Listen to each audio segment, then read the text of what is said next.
നമസ്കാരം. ഇന്ന് എൻ്റെ ഒരു പേഴ്സണൽ കാര്യം പറയാൻ വേണ്ടിയിട്ടാണ് ഞാൻ ഈ ഒരു വീഡിയോയിൽ വന്നത്. ഇന്നേ വരെ എൻ്റെ പേഴ്സണൽ ആയിട്ടുള്ള ഒരു കാര്യവും ഞാൻ വീഡിയോയിൽ സംസാരിച്ചിട്ടില്ല. പക്ഷേ ഇന്ന് അങ്ങനെ ഒരു കാര്യം പറയേണ്ടി വന്നു. അപ്പോൾ വീഡിയോ കാണുന്നതിന് മുമ്പ് എല്ലാവരും എന്നെ സപ്പോർട്ട് ചെയ്യേണ്ട ഒരു വിഷയമാണ്, എല്ലാവരും എൻ്റെ കൂടെ നിൽക്കേണ്ട ഒരു വിഷയമാണ്. ഒരു സ്ത്രീ എന്നുള്ള രീതിയിൽ ഈ സമൂഹത്ത് എന്നെ അപകീർത്തിപ്പെടുത്തുന്ന രീതിയിൽ അല്ലെങ്കിൽ ടോട്ടലി എന്നെ അപമാനിക്കുന്ന രീതിയിലുള്ള ഒരു കാര്യം നടന്നു. അപ്പൊ എല്ലാവർക്കും ജസ്ന സലീം എന്ന് പറയുന്ന യുവതിയെ അറിയാമായിരിക്കും, ഉറപ്പായിട്ടും പരിചയമുണ്ടാകും. എന്റെ ചാനലിൽ എന്റെ വീഡിയോസ് കാണുന്നവർക്കൊക്കെ തന്നെ പരിചയമുണ്ടാകും. അപ്പൊ ജസ്ന സലീം എന്ന് പറയുന്ന യുവതി സമൂഹത്ത് കാട്ടിക്കൂട്ടുന്ന ചില കാര്യങ്ങൾ അത് തെറ്റായിട്ട് തന്നെയാണ് എല്ലാവർക്കും തോന്നിയിട്ടുള്ളത്. അതായത് മതത്തെ കൂട്ടുപിടിച്ച് മതത്തിന്റെ പേര് പറഞ്ഞ് മതവിശ്വാസികളെ പറ്റിക്കുന്നതായിട്ട് തന്നെയാണ് എല്ലാവർക്കും തോന്നിയിട്ടുള്ളത്. അപ്പോൾ അങ്ങനെ മതത്തിന്റെ പേര് പറഞ്ഞ് അനാവശ്യമായിട്ട് പറ്റീര് നടത്തുമ്പോൾ അതിനെക്കുറിച്ച് വിമർശിക്കാനുള്ള അവകാശവും സംസാരിക്കാനുള്ള അവകാശവും എല്ലാവർക്കും ഉണ്ട്. നമുക്ക് എല്ലാവർക്കും അഭിപ്രായ സ്വാതന്ത്ര്യമുണ്ട്. പക്ഷെ അഭിപ്രായ സ്വാതന്ത്ര്യം എന്ന് പറയുന്നത് തോന്നിവാസം പറയാനുള്ള സ്വാതന്ത്ര്യമല്ല, നല്ല കാര്യങ്ങൾ വിമർശനം പറയാൻ മാത്രമാണ്. അതും വൃത്തികേട് വിളിച്ചു പറയാൻ ആർക്കും അവകാശമില്ല. ഞാൻ ജസ്ന സലീമിനെ കുറിച്ചിട്ട് ഒരുപാട് വീഡിയോസ് ചെയ്തിട്ടുണ്ട്. ഈ വീഡിയോസ് ചെയ്യുമ്പോൾ ജസ്ന സലീമിനെ ഞാൻ തെറി പറഞ്ഞിട്ടില്ല, ചീത്ത പറഞ്ഞിട്ടില്ല. ജസ്ന സലീമിന്റെ ഫാമിലിയെ ഞാൻ ഡ്രാഗ് ചെയ്തിട്ടില്ല. അവരുടെ മക്കളെ കുറിച്ചോ മകളെ കുറിച്ചോ മകനെ കുറിച്ചിട്ടോ അമ്മയെ കുറിച്ചോ അച്ഛനെ കുറിച്ചോ ഒന്നും ഞാൻ സംസാരിച്ചിട്ടില്ല. ജസ്ന എന്ന് പറയുന്ന വ്യക്തിയുടെ പേഴ്സണൽ ലൈഫിനെ കുറിച്ച് പോലും ഞാൻ സംസാരിച്ചിട്ടില്ല. ജസ്ന നടത്തിക്കൊണ്ടിരിക്കുന്ന ബിസിനസിനെ കുറിച്ചും അവരുടെ തന്ത്രങ്ങളെ കുറിച്ചും അതൊക്കെ പൊളിച്ചെഴുന്ന രീതിയിലുള്ള വീഡിയോസാണ് ഞാൻ മിക്കപ്പോഴും ചെയ്യാറുള്ളത്. അതെന്റെ അഭിപ്രായം മാത്രമാണ്. അവരെ വൃത്തികേട് ഇതുവരെയും ഞാൻ പറഞ്ഞിട്ടില്ല. കഴിഞ്ഞ ദിവസവും ഞാൻ ജസ്നയെ പറ്റിയിട്ട് ഒരു വീഡിയോ ചെയ്തിരുന്നു. അപ്പൊ ആ വീഡിയോ ചെയ്തതിന് ശേഷം എന്നെ പറ്റി വളരെ വൃത്തികെട്ട ഒരു കാര്യം ജസ്ന സോഷ്യൽ മീഡിയയുടെ മുമ്പിൽ വന്ന് പറഞ്ഞു. എന്റെ ഫോട്ടോ ഇട്ടിട്ടാണ് പറഞ്ഞത്. എന്റെ പേരൊന്നും മെൻഷൻ ചെയ്തിട്ടില്ല, പക്ഷെ ആ വീഡിയോയിൽ എന്റെ ഫോട്ടോ വെച്ചിട്ടുണ്ട്. അപ്പോ എന്താണ് പറഞ്ഞത് എന്നുള്ളത് നിങ്ങൾ എല്ലാവരും കേട്ടതായിരിക്കും. അത് ഒന്നും കൂടി റിപ്പീറ്റ് ചെയ്യാൻ എനിക്ക് ബുദ്ധിമുട്ടുണ്ട്. അത് വായ കൊണ്ട് പറയാൻ പോലും എനിക്ക് താല്പര്യമില്ല. കാരണം അങ്ങനെ ഒരു കാര്യമാണ് പറഞ്ഞത്. ഒരു സ്ത്രീയെ കുറിച്ച് ഒരു പെൺകുട്ടിയെ കുറിച്ച് ഒരു മനുഷ്യനും പറയാൻ പാടില്ലാത്ത ഒരു കാര്യം. അങ്ങനെ ഒരു കാര്യവും പറയത്തില്ല. എത്ര ശത്രുതയുണ്ട് എന്ന് പറഞ്ഞു കഴിഞ്ഞാലും എത്ര വലിയ ദേഷ്യമാണെന്ന് പറഞ്ഞു കഴിഞ്ഞാലും ഒരു മനുഷ്യനും പറയാൻ പാടില്ലാത്ത, അതും പ്രത്യേകിച്ച് ജസ്നയെ പോലെ ദൈവത്തെ ഭയങ്കരമായിട്ട് വിശ്വസിക്കുന്ന, കണ്ണന്റെ പടം വരയ്ക്കുന്ന, അത് പ്രത്യേകം ശ്രദ്ധിക്കണം. ഒരു കലാകാരിയാണ്. കൃഷ്ണനോട് അതിയായ ഭക്തി മൂലം കൃഷ്ണന്റെ പടം വരച്ച് വിൽക്കുന്ന ജസ്നയെ പോലെയുള്ള ഒരു സ്ത്രീ ഒരിക്കലും മറ്റൊരു സ്ത്രീയെ കുറിച്ച് പറയാൻ പാടില്ലാത്തൊരു കാര്യമാണ് എന്നെ പറ്റിയിട്ട് പറഞ്ഞത്. പത്തനംതിട്ട സ്വദേശിയാണ് ഞാൻ പത്തനംതിട്ടക്കാരിയാണ്. പത്തനംതിട്ടക്കാരിയായ ഞാൻ കോഴിക്കോട് കൊയിലാണ്ടിയിൽ പോയി അബോർഷൻ നടത്തിയത്രേ. അത് ഇവള് കണ്ടു. ഇവള് മൈഗ്രെയിൻ ആയിട്ട് ആശുപത്രിയിൽ പോയപ്പോ എന്നെ അവിടെ വെച്ച് കണ്ടു. ഇതാണ് അവള് നടത്തിയ വ്യാജ പ്രചരണം. ആ വീഡിയോയുടെ അടിയിൽ എല്ലാവരും ഒരുപാട് പേര് കമന്റ്സ് ഇടുന്നത് ഞാൻ കണ്ടു. എല്ലാവരും എന്നെ സപ്പോർട്ട് ചെയ്തിട്ടാണ് കമന്റ്സ് ഇട്ടത്. അത് തെറ്റാണ് എന്ന് എല്ലാവർക്കും മനസ്സിലായി.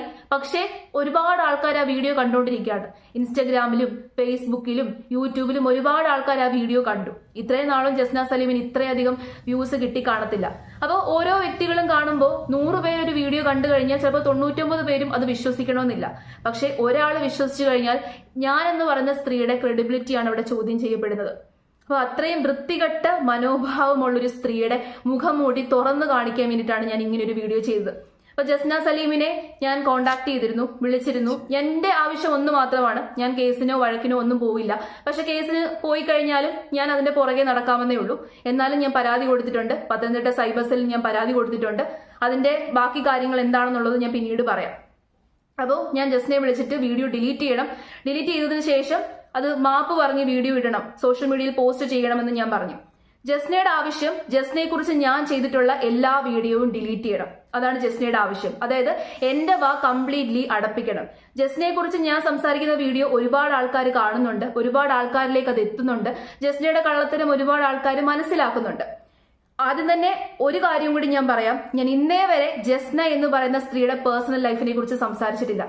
അവരെ മോശക്കാരിയാക്കുന്ന രീതിയിൽ അവരുടെ പ്രൈവറ്റ് ആയിട്ടുള്ള കാര്യങ്ങളെ കുറിച്ചിട്ട് ഒന്നും തന്നെ ഞാൻ സംസാരിച്ചിട്ടില്ല. അവർ നടത്തുന്ന ബിസിനസ് തന്ത്രത്തെ കുറിച്ച് മാത്രമാണ്. വിശ്വാസികളെ പൊട്ടന്മാരാക്കുന്നു എന്ന് തോന്നിയത് കൊണ്ട് അവരുടെ അടുത്ത് കാര്യങ്ങൾ അവതരിപ്പിക്കണം എന്നുള്ള ആ ഒരു പ്രതിബദ്ധത കൊണ്ട് മാത്രമാണ് ജസ്നയെ കുറിച്ച് ഞാൻ വീഡിയോ ചെയ്തിട്ടുള്ളത്. ജസ്ന എന്ന് പറഞ്ഞ വ്യക്തിയോട് എനിക്ക് പേഴ്സണലായിട്ട് ഒരു വൈരാഗ്യവും ഇല്ല. അപ്പൊ ജസ്നയെ ഞാൻ വിളിച്ചപ്പോൾ ജസ്നയുടെ ആവശ്യം ഇതാണ്. അതായത് കറക്റ്റായിട്ട് പറഞ്ഞു കഴിഞ്ഞാൽ ഭീഷണിയാണ്.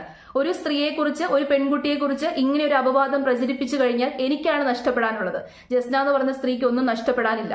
അതുകൊണ്ട് തന്നെ ഞാൻ പേടിക്കും.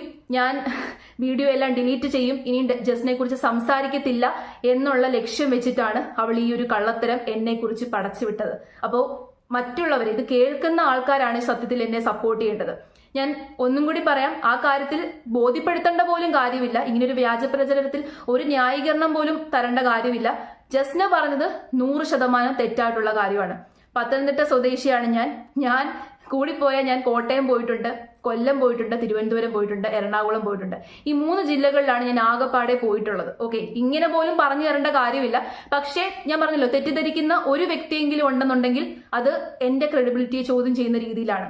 അപ്പൊ ഏതായാലും ഇത് ചോദിച്ച സമയത്ത് ജസ്ന പറഞ്ഞ വോയിസ് ഞാനൊന്ന് കേൾപ്പിച്ചു തരാം. ആ വോയിസ് കേൾക്കുമ്പോൾ തന്നെ നിങ്ങൾക്ക് മനസ്സിലാകും അവൾ മനഃപൂർവ്വം എന്റെ വായടപ്പിക്കാൻ വേണ്ടിയിട്ട് ചെയ്തതാണ്. എന്റെ ഫാമിലിയെ വിഷമിപ്പിക്കാനും എന്നെ വിഷമിപ്പിക്കാനും എന്നെ വേദനിപ്പിക്കാൻ വേണ്ടിയിട്ടാണ് അങ്ങനെ ഒരു വ്യാജ പ്രചരണം നടത്തിയത്. കേസ് കൊടുത്താലൊന്നും അവൾക്ക് പേടിയില്ല എന്ന് എന്റെ അടുത്ത് പറഞ്ഞു. ആരുടെ അടുത്ത് എന്ത് ചെയ്തെന്ന് പറഞ്ഞു കഴിഞ്ഞാൽ അവൾക്ക് പേടിയില്ല. ഞാൻ വീഡിയോ ഡിലീറ്റ് ചെയ്യാതെ അവളുടെ വീഡിയോ ഡിലീറ്റ് ചെയ്യില്ല. ഞാൻ അതിന് സമ്മതിച്ചു. ഞാൻ പറഞ്ഞു ഓക്കെ, നിങ്ങളെ കുറിച്ച് ചെയ്ത വീഡിയോസ് എല്ലാം ഡിലീറ്റ് ചെയ്യാം, നിങ്ങളും വീഡിയോസ് ഡിലീറ്റ് ചെയ്യണം, പക്ഷേ ഇതുപോലെ പറയണം. അതിനും അവൾ തയ്യാറല്ല. അപ്പോൾ ഞാൻ അങ്ങനെ അവളെ പേടിച്ച് വീഡിയോ ഡിലീറ്റ് ചെയ്ത് കഴിഞ്ഞാൽ എന്റെ സത്യസന്ധതയാണ് അവിടെ ചോദ്യം ചെയ്തത്. അതുകൊണ്ട് തന്നെ ഞാൻ വീഡിയോ ഡിലീറ്റ് ചെയ്യാനും ഉദ്ദേശിക്കുന്നില്ല. ജസ്റ്റിനെ കുറിച്ച് ഇനിയും അവസരം കിട്ടിക്കഴിഞ്ഞാൽ ഞാൻ സംസാരിക്കുകയും ചെയ്യും. അപ്പൊ ഏതായാലും അവൾ പറഞ്ഞ മറുപടി ഞാൻ നിങ്ങളുടെ മുമ്പിൽ ഒന്ന് കേൾപ്പിച്ചു തരാം.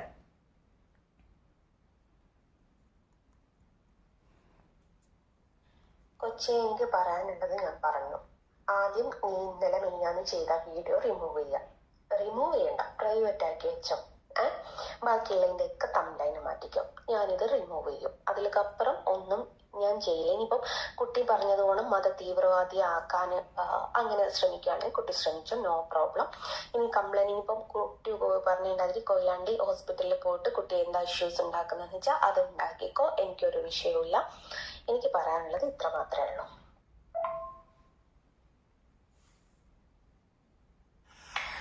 ആവശ്യമില്ലാതെ എടുത്തിട്ടതല്ല, ഒരുപാട് ഞാൻ പരാതി കൊടുത്തു. എന്നോട് CI സഹിതം പറഞ്ഞ് തിരിച്ചു പറയാൻ കൂടിയെന്നാണ്. അല്ലാതെ എനിക്ക് ഇതിന്നൊരു മോചനം വേണ്ടേ? ഡെയിലി എന്നെ കുറിച്ച് ഇങ്ങനെ വ്യാജപ്രചാരണം നടത്തുമ്പോൾ ഞാൻ പിന്നെ എന്താ ചെയ്യേണ്ടത്? വ്യാജപ്രചാരണം നടത്തുമ്പോൾ അതിന്റെ വിഷമം എന്താന്നുള്ളത് അത് കുടുംബത്തിൽ അനുഭവിക്കുമ്പേ മനസ്സിലാവുള്ളൂ. ഞാൻ ഒരുപാട് കേസ് തനിക്ക് ഞാൻ അയച്ചെന്നില്ലേ, മോൻ പോലും പരാതി കൊടുത്തു. അതിൽ ഈ സ്മിതയുടെ പേരുണ്ട്, ശ്രദ്ധിച്ചു. ഞാൻ വേണേ അതിന്റെ ഫോട്ടോ അയച്ചു തരാം. അത്രമേൽ ഇങ്ങനെ വ്യാജ പ്രചരണം. ഞാൻ സ്റ്റേഷനിൽ പോയപ്പോൾ എന്നോട് CI പറഞ്ഞൊരു കാര്യമാണ്, നിങ്ങളെ പറ്റി പറയുന്നുണ്ട് നിങ്ങൾ തിരിച്ചു പറയൂ, വേറൊരു ഓപ്ഷൻ അവർ പറയുന്നില്ല, എനിക്കിതേ ഓരോ ഓപ്ഷനുള്ളൂ. അപ്പൊ ഇല്ലാ വചനം പറയുമ്പോഴുള്ള വിഷമം. എനിക്ക് ഒരു കുടവയറുണ്ടായിട്ട് നിങ്ങളെല്ലാരും കൂടി എനിക്ക് ഗർഭം ഉണ്ടാക്കി തന്നു. അപ്പൊ വിവാഹം കഴിക്കാത്ത ആ കൊച്ചി, ഞാൻ അവളുടെ പേരോ കാര്യങ്ങളോ പറയുന്നില്ലല്ലോ, അത് സംബന്ധിച്ച് അവിടെ പോയി. അത് ആരും എന്തെന്നൊന്നും പറയുന്നില്ലല്ലോ. കേട്ടല്ലോ, വ്യാജപ്രചരണം നടത്തിയാൽ എന്ത് വിഷമമാണോ വരുന്നത് ആ വിഷമം എന്റെ ഫാമിലിക്ക് ഉണ്ടാകാൻ വേണ്ടിയിട്ട് അവൾ നടത്തിയ വ്യാജപ്രചരണമാണ്. ഈ കാര്യം ആരും വിശ്വസിച്ചിട്ടില്ലെന്ന് എനിക്കറിയാം. പക്ഷെ വിശ്വസിച്ചിട്ടില്ലെങ്കിലും ചില ആൾക്കാരുണ്ട് നമ്മുടെ ഈ സമൂഹത്ത്. കുട്ടി എന്നെ ഇങ്ങോട്ട് വിളിച്ചിട്ട് കാര്യമല്ല, കിട്ടൂല. അപ്പം കുട്ടിയും ആ വീഡിയോ ഞാൻ ഇങ്ങനെ തെറ്റിദ്ധാരണന്റെ പുറത്താണ് ഇട്ടത് എന്ന് പറഞ്ഞ് നീ മാറ്റിയിട്ടോ, ഞാൻ ചെയ്യാൻ തയ്യാറാ, നോ പ്രോബ്ലം.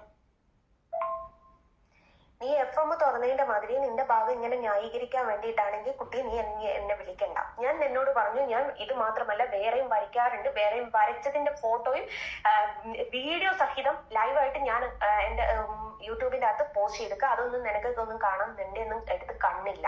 പിന്നെ ഞാൻ ഇവിടെ വരച്ചതിന്റെ ബാക്കിയുള്ള ഡീറ്റെയിലോട് കാണിച്ചു തന്നിട്ടുണ്ട്. എനിക്ക് നിന്നെ ഒന്നും ബോധിപ്പിച്ചിട്ട് എനിക്ക് ജീവിക്കേണ്ട ആവശ്യമില്ല.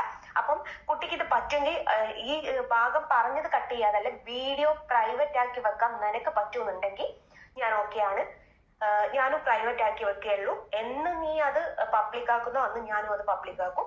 പിന്നെ നിന്നെ കുറിച്ച് പറഞ്ഞ് മാപ്പ് പറയാനൊന്നും എന്നിട്ട് കിട്ടിയില്ല. ഞാൻ പറഞ്ഞല്ലോ ഉച്ചേ, ഞാൻ അങ്ങനെ മാറ്റി വീഡിയോ ചെയ്യുന്നുണ്ട്. അതുപോലും സ്മൃതി എന്ന് പറഞ്ഞ കുട്ടി, ഞാൻ ഇതുവരെ അവളെ കുറിച്ച് വ്യാജപ്രചരണമായിരുന്നു പറഞ്ഞത് എന്ന് പറയാതെ ഇനി എന്നെ തൂക്കിക്കൊല്ലുന്ന ഒരു സാഹചര്യം വന്നാലും ഞാൻ മാപ്പ് പറഞ്ഞ് വീഡിയോ ചെയ്യാൻ പോകുന്നില്ല. ജസ്ന എന്ന് പറയുന്ന സ്ത്രീയുടെ മനോഭാവം എത്രത്തോളം ആണെന്നുള്ളത് നിങ്ങൾക്ക് മനസ്സിലായി കാണുമല്ലോ. പുള്ളിക്കാരി നശിച്ചാൽ ബാക്കിയുള്ളവർ നശിക്കണം എന്നുള്ള ചിന്താഗതി വെച്ച് മാത്രം ജീവിച്ചിരിക്കുന്ന ഒരു സ്ത്രീയാണ്. എനിക്ക് വേറൊരു കാര്യം അവരെ കുറിച്ച് പറയാറില്ല. അവര് പറഞ്ഞ ഭീഷണിയുടെ മുമ്പിൽ ഞാൻ തല കുനിക്കുകയാണെന്നുണ്ടെങ്കിൽ പിന്നെ എന്റെ സത്യസന്ധത അവിടെ ചോദ്യം ചെയ്യപ്പെടുകയാണ്. അവര് പറഞ്ഞ ഭീഷണിയുടെ പേരിൽ ഞാൻ എന്റെ വീഡിയോസ് ഡിലീറ്റ് ചെയ്യുകയാണെന്നുണ്ടെങ്കിൽ അപ്പോഴും എന്റെ സത്യസന്ധതയാണ് അവിടെ ചോദ്യം ചെയ്യപ്പെടുന്നത്. കാരണം അവർ പറഞ്ഞത് സത്യമായിട്ട് അവിടെ മാറും.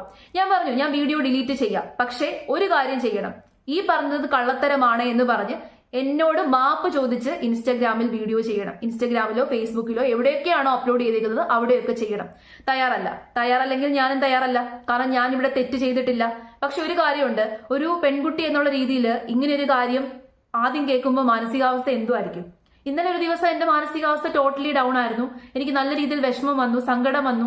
ആ വിഷമത്തിൽ എനിക്ക് എന്തെങ്കിലും ചെയ്താൽ മതി, എനിക്ക് എങ്ങനെയെങ്കിലും ഇങ്ങനെ ഒരു കാര്യത്തിൽ നിന്ന് മോചിപ്പിക്കപ്പെട്ടാൽ മതി എന്നുള്ളൊരു അവസ്ഥയായിരുന്നു. കാരണം തെറ്റായിട്ടുള്ള കാര്യമാണ് പറയുന്നത് എന്നുണ്ടെങ്കിലും ഈ സമൂഹം പല രീതിയിലാണ്, ബഹുജനം പലവിധമാണെന്ന് അറിയാമല്ലോ. ഇത് തെറ്റാണെന്നുണ്ടെങ്കിലും എന്റെ ഭാഗം ക്ലിയർ ചെയ്യാനുള്ള പ്രൂഫ് 100% എനിക്ക് കണ്ടെത്താൻ പറ്റുമെന്നുണ്ടെങ്കിലും പക്ഷേ ആൾക്കാർ പല രീതിയിലായിരിക്കും ചിന്തിക്കുന്നത്, പല രീതിയിൽ വ്യാഖ്യാനിക്കും, പല രീതിയിൽ എന്നെ മോശക്കാരിയായിട്ട് ചിത്രീകരിക്കാൻ വേണ്ടി ശ്രമിക്കും. എനിക്കും ഹേറ്റേഴ്സ് ഉണ്ടല്ലോ, ഉറപ്പായിട്ടും യൂട്യൂബിൽ റിയാക്ഷൻ വീഡിയോ ചെയ്യുമ്പോൾ എനിക്കും ഹേറ്റേഴ്സ് ഉണ്ടാകും. പക്ഷേ വലിയ ശതമാനം ഹേറ്റേഴ്സ് എനിക്ക് ഇല്ലെന്ന് തന്നെയാണ് ഞാൻ ഇപ്പോഴും വിശ്വസിക്കുന്നത്. കാരണം ഞാൻ ഇന്നേ വരെ മതത്തിന്റെ പേര് പറഞ്ഞോ അല്ലെങ്കിൽ ജാതിയുടെ പേര് പറഞ്ഞോ വർണ്ണത്തിന്റെ പേര് പറഞ്ഞോ ഞാൻ ആരെയും തമ്മിലടിപ്പിക്കാൻ ശ്രമിച്ചിട്ടില്ല. ജസ്ന സലീം എന്ന് പറയുന്ന യുവതി മതത്തിന്റെ പേര് പറഞ്ഞ് മതവിശ്വാസികളെ പറ്റിക്കാൻ നോക്കിയപ്പോൾ അതിനെക്കുറിച്ച് വീഡിയോ ചെയ്തു, അതിനെക്കുറിച്ച് സംസാരിച്ചു. അതൊരിക്കലും തെറ്റല്ല. ഞാൻ ജസ്നയെ പറ്റിയിട്ട് ഇത്രയും നാളും പറഞ്ഞതൊന്നും തന്നെ വ്യാജ പ്രചരണമല്ല. ജസ്നയുടെ വീഡിയോസ് കണ്ട് ജസ്നയുടെ വീഡിയോസിൽ നിന്ന് എനിക്ക് തോന്നിയിട്ടുള്ള കാര്യങ്ങൾ മാത്രമാണ് ഞാൻ ഇതുവരെയും പറഞ്ഞിട്ടുള്ളത്. അതൊരിക്കലും വ്യാജ പ്രചരണം ല്ല. അതൊന്നും നിഷേധിക്കാൻ ഞാൻ തയ്യാറല്ല. ഞാൻ തെറ്റ് ചെയ്തിട്ടില്ല. ഇവിടെ ഞാൻ 100% ഞാൻ തന്നെയാണ് ശരി. അതുകൊണ്ട് തന്നെ ഞാൻ തലകുനിക്കേണ്ട ആവശ്യമില്ലല്ലോ. ഞാൻ എന്തിനു തലകുനിക്കണം? എന്റെ വീട്ടുകാരും എന്നെ മനസ്സിലാക്കുന്ന ആൾക്കാരും എന്റെ ഒപ്പം നിൽക്കുന്നുണ്ടെങ്കിൽ ഞാൻ എന്തിനു തലകുനിക്കണം? അങ്ങനെ തലകുനിക്കാൻ ഞാൻ തയ്യാറല്ല ജസ്ന. എന്നെക്കുറിച്ച് ഇതിൽ കൂടുതലൊന്നും ജസ്നയ്ക്ക് ഇനി പറയാനില്ല. ഒരു സ്ത്രീയെക്കുറിച്ച്, ഒരു പെൺകുട്ടിയെക്കുറിച്ച് പറയാൻ പറ്റുന്നതിന്റെ അപ്പുറം മാക്സിമം ജസ്ന പറഞ്ഞു കഴിഞ്ഞു. ജസ്ന വിചാരിച്ചു കാണും ഞാൻ പേടിക്കും, ഞാൻ തലകുനിക്കുമെന്ന്. തയ്യാറല്ല. ഞാൻ ഒരിക്കലും വീഡിയോ ഡിലീറ്റ് ചെയ്തില്ല. ജസ്ന ഇനിയും തെറ്റ് ചെയ്യുന്നു എന്ന് തോന്നിക്കഴിഞ്ഞാൽ ഉറപ്പായിട്ടും വിമർശിക്കും. ഇത് സമൂഹമാണ്. സോഷ്യൽ മീഡിയയിൽ വന്ന് തെറ്റ് ചെയ്യുന്നത് കണ്ടു കഴിഞ്ഞാൽ, സോഷ്യൽ മീഡിയയിൽ വന്ന് ആൾക്കാരെ പൊട്ടന്മാരാക്കുന്നത് കണ്ടു കഴിഞ്ഞാൽ, ആൾക്കാരെ പറ്റിക്കുന്നത് കണ്ടു കഴിഞ്ഞാൽ എല്ലാവരും എതിർക്കും, വിമർശിക്കും. അത് മാത്രമാണ് ചെയ്തത്. ജസ്നയ്ക്ക് വേണമെങ്കിൽ എന്നെ തെറി വിളിക്കാം, ജസ്നയ്ക്ക് വേണമെങ്കിൽ എന്നെ വിമർശിക്കാം, ഞാൻ പറഞ്ഞ ഭാഷയിൽ തിരിച്ച് സംസാരിക്കാം. ജസ്ന പറയുന്നുണ്ട് സിഎയോട് പറഞ്ഞപ്പോ സിഎ പറഞ്ഞു അത്രേ തിരിച്ചു പറഞ്ഞോളാൻ. സിഎ പറഞ്ഞത് അവരേത് ഭാഷയിലാണോ സംസാരിക്കുന്നത് ആ ഭാഷയിൽ തിരിച്ചു പറയാനാണ്, അല്ലാതെ ഒരു വ്യക്തിയെ അപകീർത്തിപ്പെടുത്തുന്ന രീതിയിൽ, അപമാനിക്കുന്ന രീതിയിൽ സംസാരിക്കാനല്ല. ഇനി ഹിന്ദു മതവിശ്വാസികളോടാണ്, ഞാൻ മതം പറയുന്നതല്ല, പക്ഷേ ഈ സമയത്ത് പറഞ്ഞു പോകുന്നതാണ്. ഞാനും ഒരു ഹിന്ദു മതവിശ്വാസിയാണ്. പക്ഷെ ഇത്രയും നാളും നമ്മൾ വിശ്വസിച്ചു വന്നേക്കുന്ന കുറെ വിശ്വാസങ്ങളും കുറെ കാര്യങ്ങളും ഒക്കെ ഉണ്ടല്ലോ. അപ്പൊ വിശ്വാസം പറഞ്ഞ് മറ്റുള്ളവരെ പറ്റിക്കുന്നത് കണ്ടു കഴിഞ്ഞാൽ നമുക്കൊന്നും അത് ദഹിക്കത്തില്ല. അപ്പോൾ ഇതുപോലെയുള്ള ഒരു സ്ത്രീയുടെ കയ്യിൽ നിന്ന് ഫോട്ടോ വാങ്ങിക്കുന്ന നിങ്ങൾ ഒന്ന് ചിന്തിക്കുക. ഇത്രയും ഒരു രീതിയിലും ക്രെഡിബിലിറ്റി ഇല്ലാതെ ഒരു പെൺകുട്ടിയെ തകർക്കാൻ വേണ്ടിയിട്ട് വൃത്തികേട് പറഞ്ഞ ഒരു സ്ത്രീയുടെ കയ്യിൽ നിന്നാണ് നിങ്ങൾ പടം വാങ്ങിക്കുന്നത്, നിങ്ങൾ ഫോട്ടോ വാങ്ങിക്കുന്നത്. ആ ഫോട്ടോ വീട്ടിൽ വെച്ചിട്ട് നിങ്ങൾക്ക് എന്ത് ഐശ്വര്യം കിട്ടാനാണ്? എന്ത് ബെനിഫിറ്റ് കിട്ടാനാണ്? ഇങ്ങനെ ഒരു സ്ത്രീയുടെ കയ്യിൽ നിന്ന് ഫോട്ടോ വാങ്ങിക്കുന്നതിന് മുമ്പ് ഒരു നിമിഷം ഒന്ന് ചിന്തിക്കുക, ഒന്ന് ചിന്തിച്ചിട്ട് പ്രവർത്തിക്കുക. എനിക്കത് മാത്രമേ പറയാനുള്ളൂ. ഈ കാര്യത്തിൽ എനിക്ക് ആരെയും ബോധ്യപ്പെടുത്തേണ്ട കാര്യമില്ല. പക്ഷേ എന്റെ സബ്സ്ക്രൈബേഴ്സിനോട് ഈ ഒരു കാര്യം ഒന്ന് പറഞ്ഞേ പറ്റത്തുള്ളൂ. എന്നെ ഭീഷണിപ്പെടുത്തിയതാണ്, എന്റെ വായടപ്പിക്കാൻ വേണ്ടിയിട്ട്, എന്നെ മനഃപൂർവ്വം തകർക്കാൻ വേണ്ടിയിട്ടും, ഞാൻ ഇനി വീഡിയോ ചെയ്യാതെ ഇരിക്കാൻ വേണ്ടിയിട്ടും അവൾ മനഃപൂർവ്വം ക്രിയേറ്റ് ചെയ്ത് ഒരു ഡ്രാമയാണ്, ക്രിയേറ്റ് ചെയ്ത് പറഞ്ഞ അപവാദമാണ്. ഞാൻ ഭീഷണിക്ക് മുമ്പിൽ തലകുനിക്കാൻ തയ്യാറല്ല.